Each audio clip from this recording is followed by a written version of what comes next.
या इथं बसत राहिले अजून नको आपल्याला इथं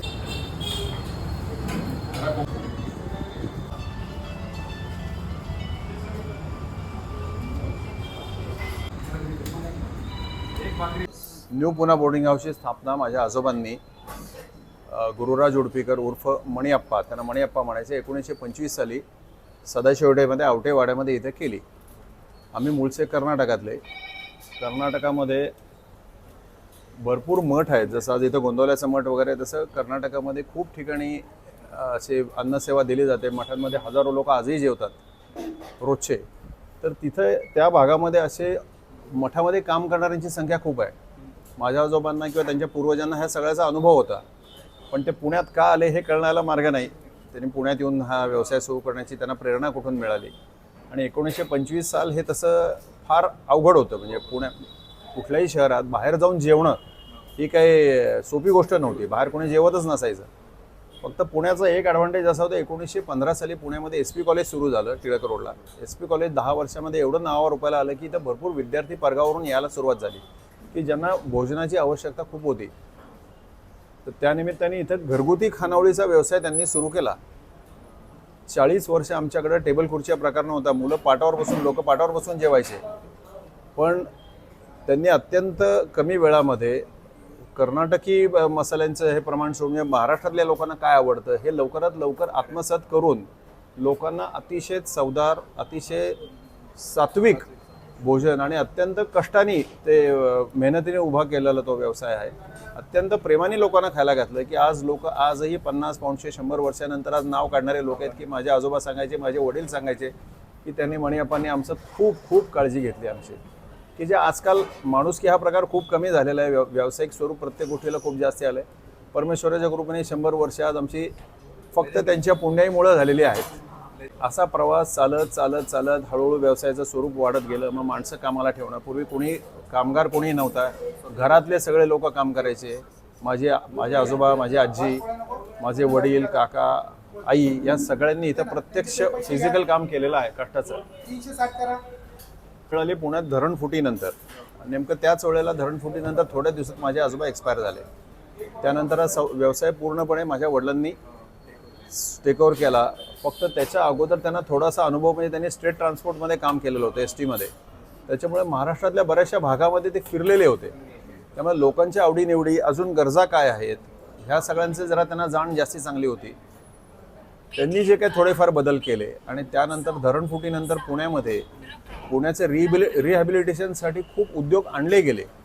म्हणजे सरकारने खूप प्रयत्न केले की इथं MIDC येईल पिंपरी चिंचवडला, इथं किर्लोस्कर, बजाज ऑटो, टेल्कोच्या मोठ्या मोठ्या कंपन्या आल्या.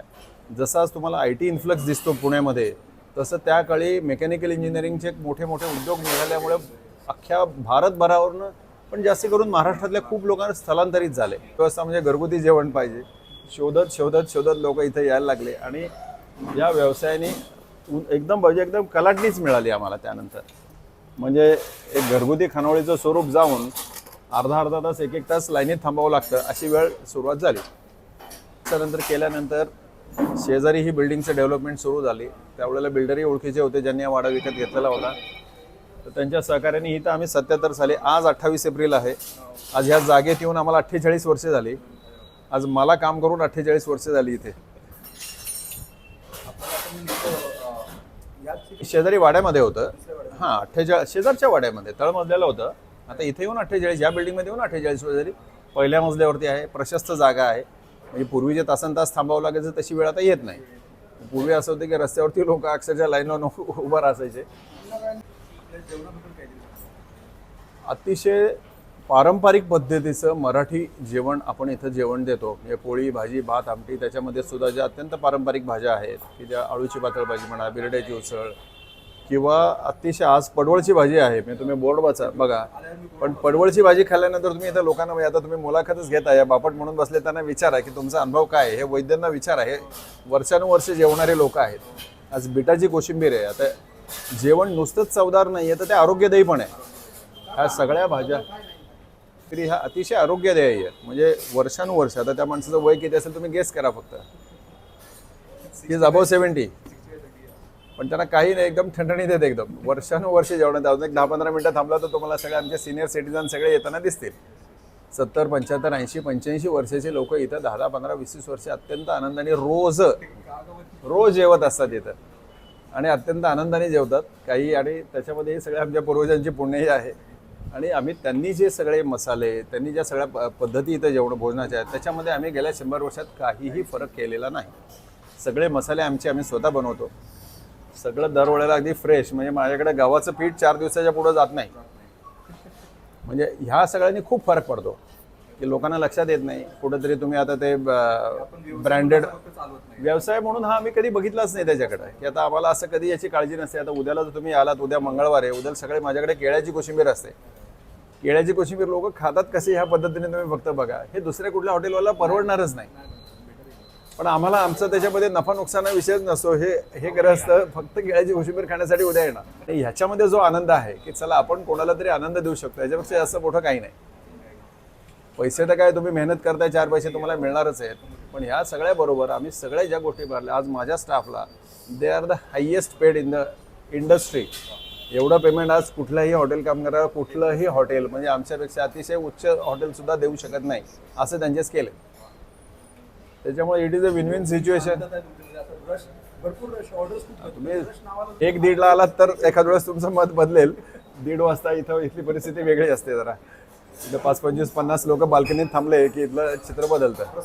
आणि आमच्या नशिबाने हे लोकेशन इतकं सुंदर आहे. या सगळ्या हत्ती गणपतीपासून इथपर्यंत इतकी प्रचंड झाडी आहे. एवढ्या मोठ्या ह्याच्यात आधी 50 लोक एकावेळेस बसले असले तरी असं हे होत नाही, गुदमरल्यासारखं होत नाही, अति जास्ती गरम होत नाही. आणि अगदी प्लस भोजनाचा आनंद हा वेगळाच आहे. आता हे साहेब जेवलेत, मला माहित नाही, तुम्ही त्यांना विचारू शकता की त्यांना काय वाटलं. आता 2 थाळी, 1 आमरस. उडपी आमचं गाव. मला 2 भाजी कोशिंबीर 8 पोळ्या 200. 12 रुपये. 60 जेवणाला 12 रुपये म्हणजे 20 पैसे इच ॲट ए टाइम. नाही ते खाली आहे म्हणजे मी